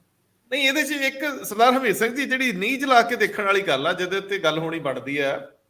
ਜਦੋਂ ਪ੍ਰਤਾਪ ਸਿੰਘ ਬਾਜਵਾ ਬੋਲ ਰਹੇ ਸੀਗੇ ਤੇ ਮੈਨੂੰ ਲੱਗਿਆ ਨਹੀਂ ਕਿ ਉਹਨਾਂ ਦਾ ਏਜੰਡਾ ਇਹ ਹੋਵੇ ਕਿ ਉਹਨਾਂ ਨੇ ਸਿੱਧਾ ਇਹਨਾਂ ਤੇ ਹਮਲਾ ਕੀਤਾ ਹੋਵੇ ਵਿਜੀਲੈਂਸ ਨੂੰ ਲੈ ਕੇ। ਉਹਨਾਂ ਨੇ ਕੇਜਰੀਵਾਲ ਦੇ ਉਸ ਬਿਆਨ ਤੋਂ ਗੱਲ ਅੱਗੇ ਤੋਰੀ ਵੀ ਜੇ ਕੱਲ ਨੂੰ ਅਸੀਂ ਕਿਹਾ ਇਹੀ ਗੱਲ ਜੋ ਤੁਸੀਂ ਦਿੱਲੀ 'ਚ ਕਹਿ ਰਹੇ ਹੋ, ਇਹੀ ਗੱਲ ਜੇ ਅਸੀਂ ਕਹੀ ਇੱਥੇ ਕਿ ਫਿਰ ਤੁਹਾਡਾ ਆਮ ਆਦਮੀ ਪਾਰਟੀ ਦਾ ਝੰਡਾ ਵਿਜੀਲੈਂਸ ਦੇ ਦਫ਼ਤਰ ਤੇ ਲਾ ਦਈਏ ਤੇ ਫਿਰ ਤੁਹਾਨੂੰ ਗੁੱਸਾ ਆਉਣਾ। ਹਾਂਜੀ, ਹੁਣ ਇਹਦੇ ਵਿੱਚ ਗੁੱਸਾ ਕਰਨ ਵਾਲੀ ਏਡੀ ਗੱਲ ਨਹੀਂ ਸੀ। ਤੇ ਦੂਜੇ ਬੰਨੇ ਭਗਵੰਤ ਮਾਨ ਜਦੋਂ ਇਹ ਗੱਲ ਕਹਿ ਰਹੇ ਨੇ ਕਿ ਦੇਖੋ ਜੀ ਅਸੀਂ ਤਾਂ ਪੰਜਾਬ ਦੇ ਪੈਸੇ ਨੂੰ, ਇੱਕ ਪੈਸੇ ਨੂੰ ਵੀ ਖਾਣ ਵਾਲੇ ਦੀ ਜੇ ਤੁਸੀਂ ਆਸ ਕਰਦੇ ਹੋ ਵੀ ਉੱਤੇ ਕਾਰਵਾਈ ਨਾ ਹੋਵੇ, ਅਸੀਂ ਕਰਾਂਗੇ। ਹੁਣ ਇਹਦੇ 'ਚ ਨਾ ਉਧਰ ਥ੍ਰੈਟ ਲੱਗਦਾ ਨਾ ਇੱਧਰ। ਹੁਣ ਮੰਨਣ ਵਾਲੀ ਗੱਲ ਇਹ ਆ ਕਿ ਬੁਨਿਆਦੀ ਤੌਰ ਤੇ ਜਿਹੜੇ ਵਿਰੋਧ ਦੀਆਂ ਗੱਲਾਂ ਹੋਣੀਆਂ ਬਣਦੀਆਂ, ਉਹ ਆਪਣੇ ਬੰਦਿਆਂ ਨੂੰ ਡਿਫੈਂਡ ਬਾਜਵਾ ਕਰਨਗੇ ਤਾਂ ਹੀ ਤੇ ਉਹਨਾਂ ਦਾ ਪ੍ਰਵਾਸ ਬੀਜੇਪੀ 'ਚ ਰੋਕਣਗੇ ਨਾ, ਕਿ ਅਸੀਂ ਆਪਣੇ ਬੰਦਿਆਂ ਦੇ ਮਗਰ ਖਲੋਨੇ ਆ। ਵੱਖਰੀ ਗੱਲ ਕਾਨੂੰਨ ਨੇ ਆਪਣੀ ਕਾਰਵਾਈ ਕਰਨੀ ਆ। ਜੇ ਕੋਈ ਗਿਲਟੀ ਪਾਇਆ ਜਾਂਦਾ, ਜੇ ਕਿਸੇ ਦੇ ਖਿਲਾਫ ਮਿਲੀ ਸ਼ਿਕਾਇਤ ਤੇ ਪ੍ਰੂਫ ਮਿਲ ਜਾਂਦੇ ਆ, ਸਬੂਤ ਮਿਲ ਜਾਂਦੇ ਆ, ਤੱਥ ਮਿਲ ਜਾਂਦੇ ਆ, ਤੇ ਕਿਸੇ ਨੇ ਕਿਸੇ ਨੂੰ ਬਖਸ਼ਣਾ ਨਹੀਂ। ਮੈਨੇਜਮੈਂਟ ਤੇ ਹੋ ਜੇ ਤੇ ਗੱਲ ਵੱਖਰੀ ਆ, ਸਰਕਾਰਾਂ 'ਚ ਹੀ ਹੁੰਦੀ ਆ। ਉਹ ਪਤਾ ਨਹੀਂ ਦਿੱਲੀ ਹੁੰਦੀ ਕਿ ਥੱਲੇ ਹੁੰਦੀ, ਪਤਾ ਨਹੀਂ, ਇਹ ਰੌਲੇ ਹੀ ਪੈਂਦੇ ਰਹਿੰਦੇ, ਸਾਨੂੰ ਕੀ ਪਤਾ। ਪਰ ਇੱਥੇ ਦੋਨੇ ਧਿਰਾਂ ਦੇ ਵਿੱਚ ਅਸਹਿਣਸ਼ੀਲਤਾ ਦਾ ਜਿਹੜਾ ਵਾਤਾਵਰਨ ਹੈ, ਮੈਂ ਉਹਨੂੰ ਪੁਆਇੰਟ ਆਊਟ ਕਰਨਾ ਚਾਹੁੰਦਾ। ਭਗਵੰਤ ਮਾਨ ਸਾਹਿਬ ਨੇ ਬੇਹੱਦ ਤਲਖੀ ਦਿਖਾਈ, ਜਿਹੜੀ ਉਹਨਾਂ ਨੂੰ ਇੱਕ ਮੁੱਖ ਮੰਤਰੀ ਵਜੋਂ ਸੰਜਮ ਸਹਿਜ ਰੱਖਣ ਦੀ ਜ਼ਰੂਰਤ ਸੀ। ਇਹ ਉਦਾਹਰਨ ਉਹਨਾਂ ਨੂੰ ਇਸ ਕਰਕੇ ਪੇਸ਼ ਕਰਨੀ ਪੈ ਗਈ, ਉਹਨਾਂ ਨੂੰ ਇਸ ਕਰਕੇ ਕਰਨਾ ਪੈ ਗਿਆ ਕਿ ਉਹਨਾਂ ਦੀ ਬਜਾਏ ਕੋਈ ਹੋਰ ਅੱਗੋਂ ਲੜ ਨਹੀਂ ਸੀ ਰਿਹਾ। ਪ੍ਰਤਾਪ ਸਿੰਘ ਬਾਜਵੇ ਦੇ ਭਾਸ਼ਣ 'ਚ ਤਲਖ ਗੱਲਾਂ ਦਾ ਜਵਾਬ ਦੇਣ ਲਈ ਜਿਹੜੇ 12-14 ਮੰਤਰੀ ਆ, ਉਹਨਾਂ 'ਚੋਂ ਇੱਕ ਵੀ ਅੱਗੇ ਨਹੀਂ ਆਇਆ। ਤਾਂ ਫਿਰ ਭਗਵੰਤ ਮਾਨ ਨੂੰ ਉੱਠਣਾ ਪਿਆ, ਤਾਂ ਫਿਰ ਬਤੌਰ ਮੁੱਖ ਮੰਤਰੀ ਉਹਨਾਂ ਨੂੰ ਜਵਾਬ ਦੇਣੇ ਪਏ। ਹੁਣ ਇਹ ਲੜਾਈ, ਮਤਲਬ ਇਹ ਸਾਫ਼ ਹੋ ਗਿਆ ਕਿ ਉਧਰਲੇ ਬੰਨੇ ਸਿਰਫ ਪ੍ਰਤਾਪ ਸਿੰਘ ਬਾਜਵਾ ਤੇ ਇਧਰਲੇ ਬੰਨੇ ਸਿਰਫ ਤੇ ਸਿਰਫ ਭਗਵੰਤ ਮਾਨ। ਆਮ ਆਦਮੀ ਪਾਰਟੀ ਕੋਲ 1 ਸਾਲ ਦੇ ਸਮੇਂ 'ਚ ਕੀ ਉਹ ਇੱਕ ਵੀ ਬੰਦਾ ਤਿਆਰ ਨਹੀਂ ਕਰ ਸਕੇ? ਕੋਈ 4 ਬੰਦੇ 5 92 ਚੋਂ ਐਸੇ ਨਹੀਂ ਜਿਹੜੇ ਇੱਕ ਨੁਕਤੇ ਤੇ ਲੌਜੀਕਲੀ ਅੱਗੋਂ ਬੋਲ ਸਕਦੇ। ਮੁੱਖ ਮੰਤਰੀ ਨੂੰ ਬੋਲਣ ਦੀ ਲੋੜ ਨਾ ਪੈਂਦੀ। ਮੁੱਖ ਮੰਤਰੀ ਕਿਸੇ ਗੱਲ ਦੇ ਵਿੱਚ ਵਾਧਾ ਜਾਂ ਘਾਟਾ ਤੇ ਕਰ ਸਕਦੇ ਸੀ। ਮੁੱਖ ਮੰਤਰੀ ਆਮ ਤੌਰ ਤੇ ਚੁੱਪ ਕਰਾਉਣ ਲਈ ਜਾਣੇ ਜਾਂਦੇ। ਮੈਨੂੰ ਯਾਦ ਹੈ ਬਿਕਰਮ ਸਿੰਘ ਮਜੀਠੀਆ ਤੇ ਨਵਜੋਤ ਸਿੰਘ ਸਿੱਧੂ 'ਚ ਜਦੋਂ ਬਾਹਾਂ ਟੰਗਣ ਤੱਕ ਦੀ ਲੜਾਈ ਹੋ ਰਹੀ ਸੀਗੀ, ਉਦੋਂ ਵਿੱਚ ਕੁਝ ਲੋਕ ਦੋਨੇ ਪਾਸੇ ਸ਼ਾਂਤ ਕਰਾਉਣ ਵਾਲੇ ਵੀ ਬੈਠੇ ਸੀ। ਸੋ ਮੈਨੂੰ ਸਰਦਾਰ ਹਰਮੀਤ ਸਿੰਘ ਜੀ ਇਹ ਗੱਲ ਦੱਸਿਓ ਕਿ ਇਹ ਅਸਹਿਣਸ਼ੀਲਤਾ ਦਾ ਵਾਤਾਵਰਨ ਜਿਹੜਾ ਬਣਿਆ, ਨਾ ਉਧਰੋਂ ਥ੍ਰੈਟ ਆਇਆ ਨਾ ਇਧਰੋਂ ਥ੍ਰੈਟ ਹੈਗੇ ਨੇ। ਪ੍ਰਤਾਪ ਸਿੰਘ ਬਾਜਵਾ ਨੇ ਸਾਫ਼ ਕਿਹਾ ਕਿ ਤੁਸੀਂ ਫਿਰ ਆਪਣੀ ਵਾਰੀ ਵੇਖ ਲਓ, ਅਗਲੇ ਬੈਠੇ ਨੇ ਤੁਹਾਡੇ ਲਾਗੇ, ਆਉਣ ਹੀ ਵਾਲੇ ਨੇ। ਐਕਸਾਈਜ਼ ਨੂੰ ਲੈ ਕੇ ਉਹ ਪੁਆਇੰਟ ਆਊਟ ਕਰ ਰਹੇ ਸੀ, ਹੋਰ ਮਾਮਲਿਆਂ ਨੂੰ ਲੈ ਕੇ ਕਰ ਰਹੇ ਸੀ। ਤੇ ਭਗਵੰਤ ਮਾਨ ਇਹ ਕਹਿ ਰਹੇ ਸੀ ਕਿ ਤੁਹਾਡੀ ਵੀ, ਤੁਸੀਂ ਇਹ ਨਾ ਸਮਝੋ ਬਚੋਗੇ, ਆ ਸਾਰੇ ਜਿਹੜੇ ਬੈਠੇ ਆ ਇਹ ਵੀ ਤੇ ਬੈਠੇ ਨੇ ਨਾ ਅਜੇ। ਸਰਾਰੀ ਦੇ ਮਾਮਲੇ 'ਚ ਜਾਂ ਜਿਹੜਾ 4 ਦਿਨ ਲੇਟ ਪੜਿਆ ਬੰਦਾ, ਉਹਦੇ ਮਾਮਲੇ 'ਚ ਜਦੋਂ ਇਹ ਗੱਲਾਂ ਹੋ ਰਹੀਆਂ ਸੀ, ਤੁਹਾਨੂੰ ਲੱਗਦਾ ਕਿ ਇਹ ਲੋੜੋਂ ਵੱਧ ਜਿਹੜਾ ਭੜਕਾਹਟ ਦਿਖਾਈ ਗਈ ਆ? ਲੋੜ ਨਹੀਂ ਸੀ ਇਹਦੀ। ਇਹ ਦੋਨੇ ਧਿਰਾਂ ਹੀ ਇਸ ਮਾਮਲੇ 'ਚ ਅਸਫਲ ਸਿੱਧ ਹੋਈਆਂ। ਇਹ ਵਿਅੰਗ ਨਾਲ ਵੀ ਗੱਲਾਂ ਹੋ ਸਕਦੀਆਂ ਸੀ, ਇਹਦੇ ਨਾਲ ਜ਼ਿਆਦਾ ਤਿੱਖੀਆਂ ਵੀ ਹੋ ਸਕਦੀਆਂ ਸੀ, ਪਰ ਦੋਨੇ ਹੀ ਇਸ ਮਾਮਲੇ 'ਚ ਅੱਜ ਮਰਿਆਦਾ ਨੂੰ ਕਾਇਮ ਰੱਖਣ 'ਚ ਅਸਫਲ ਰਹੇ। ਐਦੋਂ ਤਿੱਖੀਆਂ ਗੱਲਾਂ ਹੁੰਦੀਆਂ ਰਹੀਆਂ ਨੇ ਪਹਿਲਾਂ ਵੀ, ਐ ਨਹੀਂ ਕਿ ਗੱਲ ਕੋਈ ਹੁਣ ਤਿੱਖੀ 'ਚ ਤਿੱਖੀ ਕੋਈ ਨਹੀਂ, ਬਲਕਿ ਇਹ ਖੁੰਡੀ ਗੱਲ ਹੈ ਜਿਹੜੀ ਧੱਕੇ ਨਾਲ ਮਾਰ ਕੇ ਤਿੱਖੀ ਕਰਨ ਦੀ ਟਰਾਈ ਕੀਤੀ ਗਈ ਹੈ ਵੀ ਬੰਦੇ ਨੂੰ ਐ ਲੱਗੇ। ਓਡੀ ਤਿੱਖੀ ਨਹੀਂ ਹੈ, ਪੋਲੀਟੀਕਲ ਸਟਾਈਲ ਓਡਾ ਤਿੱਖਾ ਨਹੀਂ ਹੈ, ਬਾਕੀ ਚੀਜ਼ਾਂ ਓਡੀਆਂ ਤਿੱਖੀਆਂ ਨਹੀਂ ਸੀਗੀਆਂ ਜਿਹੜੀਆਂ ਉਦੋਂ ਕੀਤੀਆਂ ਜਾ ਸਕਦੀਆਂ ਨੇ। ਇੱਕ ਤਾਂ ਮੈਨੂੰ ਲੱਗਦਾ ਆਮ ਆਦਮੀ ਪਾਰਟੀ ਦਾ ਜਿਹੜਾ ਸਟਾਫ ਹੈ ਉਹ ਮਤਲਬ ਉਹ ਪੋਲੀਟੀਕਲ ਉਹਨਾਂ ਮੈਚੁਰ ਨਹੀਂ ਹੈ, ਉਹਨੇ ਉਹਨਾਂ ਪੜ੍ਹਿਆ ਲਿਖਿਆ ਬੈਕਗਰਾਉਂਡ ਜਾਣਦਾ ਹੋਵੇ, ਪਾਰਟੀ ਦੀ ਹਿਸਟਰੀ, ਉਹਨਾਂ ਦੇ ਬੰਦਿਆਂ ਬਾਰੇ, ਉਹਨਾਂ ਦੀਆਂ ਘਟਨਾਵਾਂ, ਅਨੈਕਡੋਟ, ਤਾਂ ਕਿ ਕਿਤੋਂ ਹਵਾਲਾ ਵੀ ਤਾਂ ਦੇਣਾ ਹੀ ਪੈਂਦਾ ਨਾ ਜਦ ਤੁਸੀਂ ਉਹ ਗੱਲਾਂ ਦਾ ਜਵਾਬ ਦੇ ਰਹੇ ਹੁੰਦੇ ਹੋ। ਤਾਂ ਉਹ ਇੱਕ ਗੱਲ ਹੈਗੀ ਹੈ।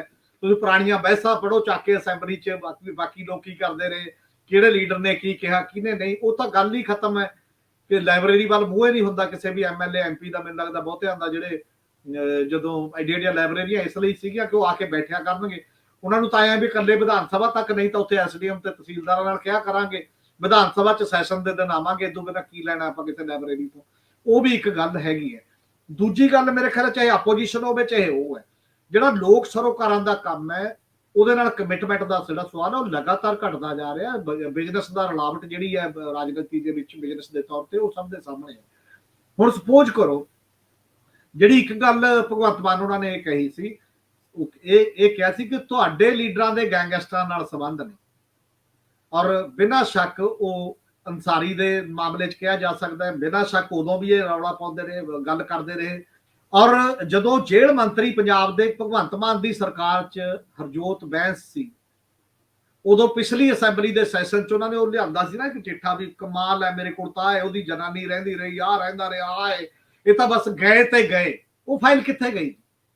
ਤੁਹਾਡਾ ਸਲੋਗਨ ਹੈ ਕਿ ਸਾਡਾ ਕੰਮ ਬੋਲਦਾ ਹੈ, ਜੇ ਉਹ ਫਾਈਲ ਬੋਲਦੀ ਹੁੰਦੀ ਤੁਹਾਨੂੰ ਤਾਨੇ ਮਿਹਣੇ ਦੇਣ ਦੀ ਲੋੜ ਹੀ ਨਹੀਂ ਸੀ ਪੈਣੀ। ਉਹ ਫਾਈਲ ਕਿਹਦੇ ਕਹੇ ਤੇ ਦੱਬੀ ਗਈ ਫਿਰ ਮੁੜ ਕੇ? ਜੇ ਤੁਹਾਡੇ ਕੋਲ ਐਡੇ ਤੱਥ ਸੀ, ਇੰਨਾ ਕੁਝ ਉਹਦੇ ਚ ਆਇਆ ਹੋਇਆ ਸੀ, ਤੁਸੀਂ ਫਲੋਰ ਆਫ ਦੀ ਹਾਊਸ ਤੇ ਕਿਹਾ ਤੁਹਾਡੇ ਮਿਨਿਸਟਰ ਨੇ ਕਿ ਤੁਸੀਂ ਦੇਖਿਓ, ਉਹਦੇ ਤੇ ਕੋਈ FIR, ਉਹਦੇ ਤੇ ਕੋਈ ਜਾਂਚ, ਉਹਦੇ ਤੇ ਕੋਈ ਅੱਗੇ ਗੱਲ ਕਿਤੇ ਨਾ ਹੋਵੇ, ਉਹ ਦੇਖੋ। ਫਿਰ ਕਰਪਸ਼ਨ ਦਾ ਕੁਐਸਚਨ ਹੈ, ਐਂਟੀ ਕਰਪਸ਼ਨ ਚ ਤੁਸੀਂ ਆਏ ਹੋ, ਬਾਰ-ਬਾਰ ਇੱਕ ਗੱਲ ਹੈ ਤੇ ਉਹ ਲੋਕਪਾਲ ਕਿੱਥੇ ਹੈ? ਸਾਰਿਆਂ ਨੂੰ ਤੱਕ ਦੋ ਪਿਕ ਐਂਡ ਚੂਜ਼ ਕਿਉਂ ਕਰੋਗੇ ਕਿ ਜਦ ਮੈਨੂੰ ਠੀਕ ਲੱਗੇਗਾ ਉਧਰ ਕੱਲਾ ਫੜੂੰਗਾ? ਇਹ ਕੀ ਗੱਲ ਹੋਈ? ਇੱਕ ਸਿਸਟਮ ਚ ਕਰਪਸ਼ਨ ਹੈ, ਵੱਡੇ ਪੱਧਰ ਤੇ ਜੇ ਕਰਪਸ਼ਨ ਦੇ ਵਿੱਚ ਇਨਵੋਲਵ ਲੋਕ ਨੇ, ਉਹਦੇ ਲਈ ਸੰਸਥਾ ਬਿਲਡ ਕਰੋ ਨਾ। ਉਹ ਤੁਹਾਡੀ ਉਹ ਡਿਮਾਂਡ ਸੀ, ਤੁਸੀਂ ਉਹਦੇ ਤੇ ਪੋਲਿਟਿਕਸ ਕੀਤੀ, ਇੱਕੋ ਸਲੋਗਨ ਤੇ ਬਣੀ ਹੋਈ ਪਾਰਟੀ ਐਂਟੀ ਕਰਪਸ਼ਨ ਤੇ, ਉਹਦੇ ਤੇ ਫਿਰ ਚਾਹੇ ਸ਼ਰਾਰੀ ਆਉਣ, ਚਾਹੇ ਸਿੰਗਲਾ ਹੋਵੇ, ਚਾਹੇ ਰਤਨ ਹੋਵੇ, ਚਾਹੇ ਨੌਨ ਰਤਨ ਦੂਜੇ ਹੋਣ ਜਿਹੜੇ ਬਾਕੀ ਬੈਠੇ ਨੇ ਆਲੇ ਦੁਆਲੇ, ਸਾਰੇ ਆ ਜਾਣਗੇ ਤੇ ਨਾਲ ਬਿਊਰੋਕਰੇਟ ਵੀ ਆ ਜਾਣਗੇ ਚੰਗੇ ਵੱਡੇ। ਕੱਲੇ ਪੋਲੀਟੀਸ਼ੀਅਨ ਨੇ ਥੋੜੀ ਖਾਧੀ ਹੈ ਵੀ ਆਹ ਕੱਲਾ ਇੱਧਰ ਉਧਰ ਲੈ। ਤਾਂ ਤੁਸੀਂ ਇੱਕ ਇੰਸਟੀਚਿਊਟ ਬਿਲਡ ਕਰੋ, ਜਿਵੇਂ ਪਿਛਲੇ ਦਿਨਾਂ ਚ ਸੁਪਰੀਮ ਕੋਰਟ ਦਾ ਇੱਕ ਬੜਾ ਮਤਲਬ ਮਹੱਤਵਪੂਰਨ ਜੱਜਮੈਂਟ ਹੈ। ਉਹਨਾਂ ਨੇ ਕਿਹਾ ਕਿ ਇਲੈਕਸ਼ਨ ਕਮਿਸ਼ਨਰ ਨੇ ਜਿਹੜੇ ਉਹਦੇ ਚੀਫ ਜਸਟਿਸ ਆਫ ਇੰਡੀਆ ਵੀ ਹੋਏਗਾ ਤੇ ਉਹਦੇ ਚ ਲੀਡਰ ਆਫ ਆਪੋਜੀਸ਼ਨ ਵੀ ਹੋਏਗਾ ਤੇ ਪ੍ਰਧਾਨ ਮੰਤਰੀ, ਤਾਂ ਕਿ ਉਹ ਇਹੋ ਜਿਹੇ ਬੰਦੇ ਚੁਣੇ ਜਾਣ। ਤੁਸੀਂ ਵੀ ਇਹੋ ਜਿਹਾ Lokpal chief justice of Haryana high court ਵਿੱਚ ਪਾ ਕੇ ਤੁਸੀਂ ਆਪ GM ਤੇ ਲੀਡਰ ਆਫ ਆਪੋਜੀਸ਼ਨ ਮਿਲ ਕੇ ਇੱਕ ਬਣਾ ਦਿਓ, ਤਾਂ ਕਿ ਕੋਈ ਇਹੋ ਜਿਹਾ ਇੰਡੀਪੈਂਡੈਂਟ ਬੰਦੇ ਜਿਹੜੇ ਬਣਨ, ਕਮਿਸ਼ਨ ਨੂੰ ਤਾਕਤਾਂ ਉਹ ਦਿਓ ਜਿਹਦੇ ਨਾਲ ਰੋਜ਼ ਦਾ ਕਲੇਸ਼ ਹੈ ਬੰਦ ਹੋਵੇ। ਆਪੀ ਸਾਲ ਬਾਅਦ, 1.5 ਸਾਲ ਬਾਅਦ, 2 ਸਾਲ ਬਾਅਦ ਉਹਦੀ ਇੱਕ ਟਾਈਮ ਟੈਨਿਓਰ ਹੋਵੇ, ਸਮਾਂਬੱਧ ਰੂਪ ਦੇ ਵਿੱਚ ਸਾਰੀਆਂ ਅਰਜ਼ੀਆਂ ਆਉਣ, ਜਿਹੜੀਆਂ ਅਰਜ਼ੀਆਂ ਇਸ ਡੇਟ ਤੱਕ ਆ ਗਈਆਂ ਉਹਦਾ ਪੂਰਾ ਕਰੇ। ਤਾਂ ਡਿਵੈਲਪਮੈਂਟ ਵਾਲੇ ਪਾਸੇ ਸੋਚੋਗੇ ਨਾ, ਇਹ ਤੇ ਸਕੋਰ ਕਿੰਨਾ ਚਿਰ ਸੈੱਟ ਕਰੀ ਜਾਓਗੇ, ਤੂੰ ਘਟੀਆ ਮੈਂ ਘਟੀਆ, ਤੇਰਾ ਵੀ ਉਹੀ ਹਾਲ ਹੈ ਮੇਰਾ ਵੀ ਉਹੀ ਹਾਲ ਹੈ। ਪੰਜਾਬ ਜਿਸ ਸੀਰੀਅਸ ਪੜਾਅ ਤੇ ਖੜਾ ਹੋਇਆ ਹੈ, ਜਿੱਥੇ ਅਸੀਂ ਕਹਿੰਦੇ ਸਾਡਾ ਪਾਣੀ ਮੁੱਕਣ ਜਾ ਰਿਹਾ, ਜਿੱਥੇ ਅਸੀਂ ਕਹਿੰਦੇ ਸਾਡਾ ਪ੍ਰਵਾਸ ਇਸ ਲੈਵਲ ਤੇ ਹੋ ਰਿਹਾ, ਅਸੀਂ ਬਰਬਾਦੀ ਦੇ ਕਗਾਰ ਤੇ ਆ, ਕਿਸਾਨ ਮਜ਼ਦੂਰ ਖੁਦਕਸ਼ੀਆਂ ਕਰ ਰਹੇ ਨੇ, ਕੰਮ ਲੋਕਾਂ ਨੂੰ ਮਿਲ ਨਹੀਂ ਰਿਹਾ, ਤੇ ਉਹ ਸਾਰੇ ਮਾਮਲੇ ਦੇ ਵਿੱਚ ਤੁਸੀਂ ਉਧਰ ਸਿਰ ਜੋੜ ਕੇ ਬੈਠੇ ਹੋ। ਆਪਣਾ ਇੱਕ ਤਾਂ ਲਾਹੋ ਨਾ ਬੋਝ ਕਿ ਲੋਕਾਂ ਨੂੰ ਕਹਿ ਦਿਆ ਕਰੋ ਵੀ ਉਹ ਬਣਾਇਆ ਹੋਇਆ ਜੀ ਕਮਿਸ਼ਨ, ਉਹ ਜੋ ਕਹੂਗਾ ਅਸੀਂ ਉਹ ਕਰਾਂਗੇ, ਬਾਕੀ ਤਾਂ ਕੋਈ ਗੱਲ ਨਹੀਂ। ਇਹੀ ਗੱਲ ਗਵਰਨਮੈਂਟ ਆਫ ਇੰਡੀਆ ਕਰਦੀ ਹੈ, ਇਹੀ ਜੇ ਪੰਜਾਬ ਗਵਰਨਮੈਂਟ ਕਰਦੀ। ਸਰਦਾਰ ਹਰਮੀਤ ਸਿੰਘ ਜੀ, ਤੁਸੀਂ ਜਾਣਕਾਰ ਹੋ, ਤੁਸੀਂ ਜਾਣਦੇ ਹੋ 2 ਬਿੱਲ ਇਹਨਾਂ ਕੋਲ ਬਣੇ ਪਏ ਆ, ਕੈਬਨਿਟ ਚੋਂ ਅਪਰੂਵ ਹੋਏ ਆ। ਲੋਕਪਾਲ ਵਾਲਾ ਬਿੱਲ, ਉਹਦੇ ਚ ਸੋਧਾਂ ਕਰਕੇ ਉਹਨੂੰ ਪੇਸ਼ ਕਰ ਦਿੰਦੇ, ਔਰ ਉਹਨਾਂ ਨੂੰ ਕਹਿੰਦੇ ਕਾਂਗਰਸੀਆਂ ਨੂੰ ਵੀ ਆਓ ਜ਼ਰਾ ਫਿਰ ਕਰੋ, ਦੋ ਹੱਥ ਕਰੋ, ਬਹਿਸ ਕਰੋ, ਡਿਸਕਸ਼ਨ।